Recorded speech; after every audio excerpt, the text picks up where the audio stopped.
আছেন বন্ধুরা? আশা করি ভালো আছেন। আলহামদুলিল্লাহ আমিও ভালো আছি। আজ আবারও চলে এলাম সানা কিচেন থেকে নতুন একটা রেসিপি নিয়ে।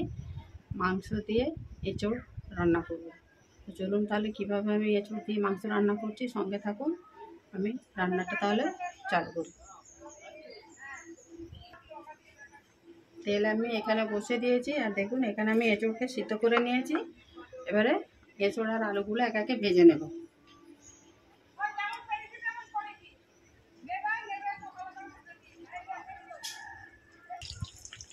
লবণ দিয়ে দেব, একটু হলুদ দিয়ে দেব, দিয়ে এটাকে ভালো করে ভেজে নেব। আলুগুলো ভাজা হয়ে গেছে, তেল থেকে এবারে তুলে নেবে এগুলোকে।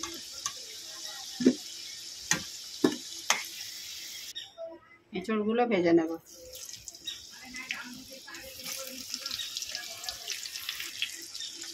লবণ দিয়ে দেবো একটু, আর হলুদ দেবো না, এই তেলেতেই ভেজে নেব।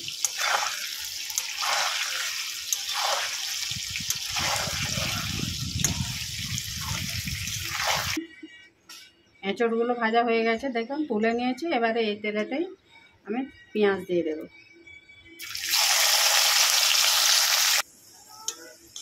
পেঁয়াজ ভাজা হয়ে গেছে, এবারে এক এক করে মশলাগুলো অ্যাড করে দেব। লবণ দেব, লঙ্কা গুঁড়ো, হলুদ গুঁড়ো, জিরে গুঁড়ো,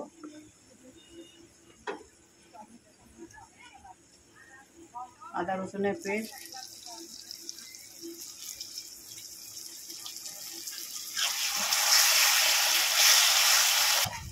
ধনে গুঁড়ো দিয়ে দেব।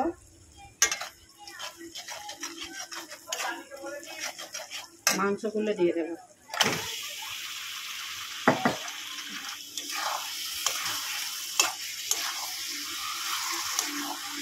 মাংসগুলো একটু ভালো করে কষিয়ে নেব, নিয়ে আমি এটা প্রেসার কুকারে সেদ্ধ করে নেব। বন্ধুরা সঙ্গে থাকুন, আমি এটাকে সেদ্ধ করে দিয়ে ফিরে আসছি। দেখুন এতে আমি মাংসটা 5টা সিটি দিয়ে আমি মাংসটা সেদ্ধ করে নিয়েছি। এবারে সবজিগুলো দিয়ে কষিয়ে নেব। সবজিগুলো এবার দিয়ে দেব।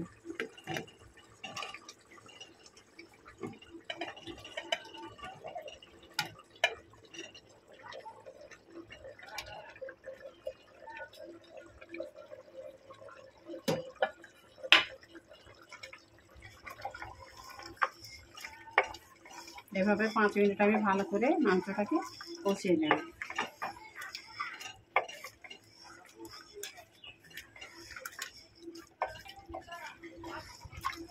দেখুন আমার তরকারিটা মানে রেসিপিটা কষা হয়ে গেছে, আমি এবারে এতে জল দিয়ে দেব।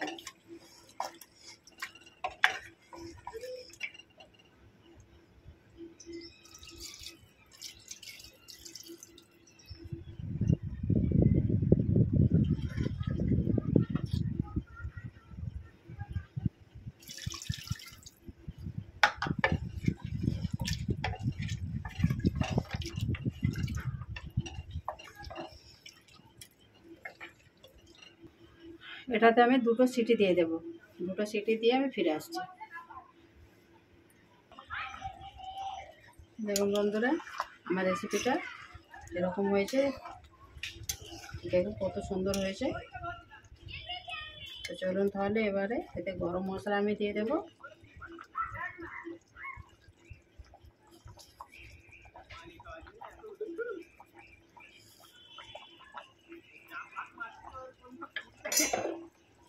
বন্ধুরা এরকম রেসিপি বানিয়ে দেখবেন, কেমন হয় কমেন্ট করে জানাবেন।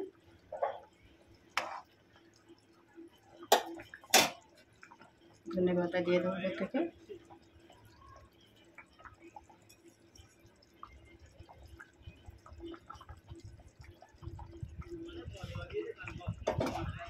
তো রেসিপিটা আমার কেমন হয়েছে কমেন্ট করে জানাবেন, লাইক শেয়ার করবেন, আর নতুন বন্ধু হলে চ্যানেলটাকে সাবস্ক্রাইব করে পাশে থাকবেন, যাতে আমার এরকম নতুন নতুন রেসিপি আপলোড করলে আপনাদের কাছে আগে নোটিফিকেশান পৌঁছে যায়।